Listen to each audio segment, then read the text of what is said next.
Pinapanood mo to para mas lalo mo pa akong makilala, right? Okay, simulan na natin. Ako nga pala si Patrick Steven Galutan. Pwede mo akong tawaging Pat o kaya Galuts.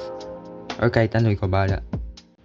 At kung hindi mo alam, I was born at a very young age. Bata pa lang ako, mahihayin na akong tao na mas lalo pang naging introvert noong pandemic to the point na hindi na ako namamansin kahit sa chat. Pero nang nawala yung pandemic at nagsimula ulit yung face-to-face classes, napaisip ako, shit, need ko ata maging kupal, ayoko na maging shy type na person. Well, ayun nga yung ginawa ko.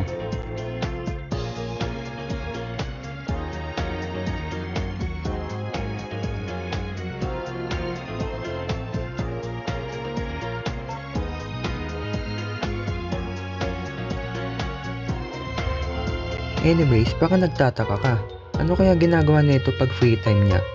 Isa lang ang sagot ko dyan, at yun ay syempre, ano pa ba? Nanonood ng boldest na naglalaro ng mga online games.